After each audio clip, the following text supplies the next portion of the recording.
All right, folks. Let me tell her how folks around here would. This is how Matt Drake, hardworking man in his 60s, flipped the biggest lotto win in history into a whole empire right here in the Chattahoochee Valley. This is how all this shit got started. And you know, Matt wasn't no hustler or no flashy dude. Nah, bro was one of them real OGs grinding his whole life. Born and raised in Columbus, he worked hard every day, clocking in long hours at the mill and taking whatever jobs came his way. Everybody in town knew Matt was solid, dependable, and always ready to lend a hand. But let me tell you something about Matt. That man played the lotto faithfully. Every week like clockwork. I mean, he hit up the Jerry Food Mart and pretty much anywhere else on South Lumpkin Road, grab his ticket and say, one day it's going to be my turn. We ain't gonna have to worry about nothing no more. So we're gonna hit this lottery and all the problems gonna be taken care of, man. He used to tell that boy goddamn tearing that all the time. All the time. So folks will always laugh at Terrence. He would just be like, okay, Dad. But Matt wasn't worried. He ain't play for luck. He played because he had faith the size of a mustard seed.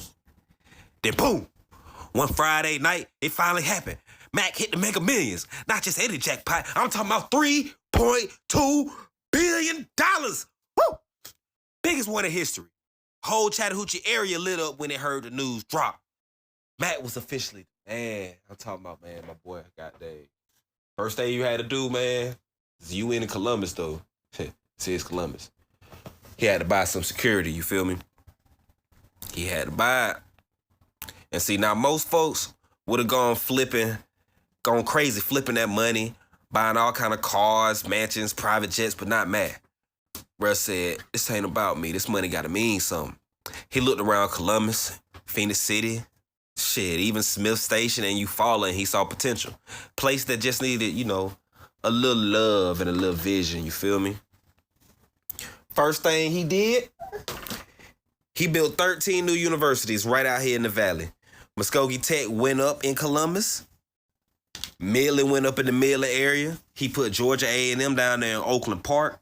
Columbus A&T over in the Blackman Road area. Green Island Hills Green Island Hills. He went over down by Lumpkin, Georgia. He put out the Westville and Providence Canyon. I mean, he even went to Phoenix City. He got Phoenix City Baptist. He got Frederick Douglass. He got River Valley. He put something out there in Fort Mitchell. My boy went out there to Smith Station, got Smith Station University. Smith's University is what they like to go by. He even went out there to Lake Eufaula. That's what the school's called, Lake Eufaula University. My boy went out there and went for the gusto. You feel me? And nah, these ain't no little starter schools either. Matt made sure they had top-tier programs. Dorms looked like resorts. And shoot, they started working on these football teams. They ain't had nothing ready for them yet, but shoot, the football fields look like something that could rival the SEC stadiums. But shoot, around all the time Matt was building up these schools, y'all know the Sun Belt Conference? Bruh, that joint was falling apart. The old teams, Coastal, App State, Louisiana, got caught in a big mess. Boosters dropping cash, fake classes. Goddamn players getting paid under the table. The NCAA coming through like a tornado and wrecked the whole thing. Shit, most of the other teams just slipped out and just went ahead to FCS to avoid the smoke. And the Sunbelt was left hanging by a thread. Matt, man, saw his ass. He said, hey, y'all fumbled the bag. Let me run it back. And then with them 13 new schools already ready to go and he already started building everything, shit, Matt took control. Called that boy the Columbus Metro Sunbelt Conference. You feel me? Man, bro made sure this conference was no joke. He brought in some big-name coaches, upgraded facilities, and started recruiting heavy. Rivalries popped off like fireworks. We got Georgia A&M, Muskogee Tech in the Cottonwood Classic. We got the Iron Banks Brawl, Phoenix City, River Valley. Boy, we got everything going on, bro. We got the Battle of the Old Guard between Fort Mitchell, Fred Douglass. Ooh, baby. So after Matt put the chat on the map with these universities and the Columbus Metro Sunbelt Conference, the region started booming. The schools brought in students, the games brought in fans, and the businesses, man, they couldn't keep up with all the new traffic. That's when Matt said it's time to go big. Let's build something folks can see. This man dropped bread in the downtown Columbus and it started looking like something like out of Atlanta's playbook. Skyscrapers started rising like it was New York down by the river.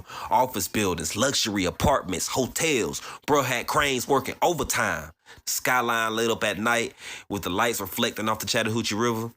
Folks started calling this the River City Renaissance. Ooh. And it wasn't just about looking good, baby. These towers brought jobs, thousands of them. Companies from all over started setting up shop in Columbus. Tech firms, logistic hubs, even some entertainment studios won't in on the action. Downtown became a hotspot for young professionals, and you see folks out there on Broadway hitting the bars, restaurants, like it was a Friday night every night. Whew. And Matt wasn't just satisfied with this, man. Bro made sure PC, Smiths, and Eufaula got a piece of the pie too. He invested in developments all over the valley, making sure the city leveled up.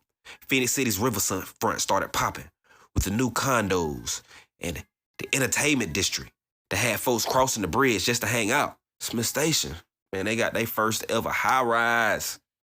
And Eufaula turned into a lakeside gym with resorts and new attractions. Yeah. Whew. But you know, football stayed at the heart of this. The stadiums, they's packed for the games. The rivalries, my God. And the money was just, baby, baby, baby. And every time Muskogee Tech played Georgia A&M, the whole city shut down. ESPN and CBS were fighting to cover the games.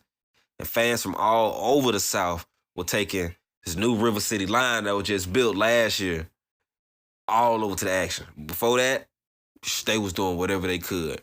Bus, bike, foot, roll if they had to, goddamn. And let me tell you, Georgia A&M though, Tech might be in the middle of the universe, but Georgia A&M popped out there too. They definitely popped out more than we did. They brought home the Natty in 2027, bro. The Natty. Damn, man, it still angers me to this day. When Georgia A&M brought home that championship in 2027, folks were climbing on the new skyscrapers just the way they flags. Chat was officially that city. Wish it was Muskogee flags though, but you know, we gonna save that conversation for another day. Man, Mac ain't just bring the schools, he built the future. Skyline stands as a reminder of what hard work and vision can do. Downtown Columbus, unrecognizable from just a decade ago.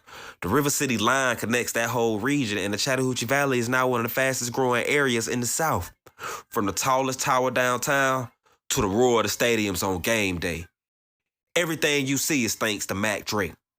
One man, one lottery ticket, and a dream so big, it touched every corner of the valley. Mac, he ain't just a legend. He the soul of the chat.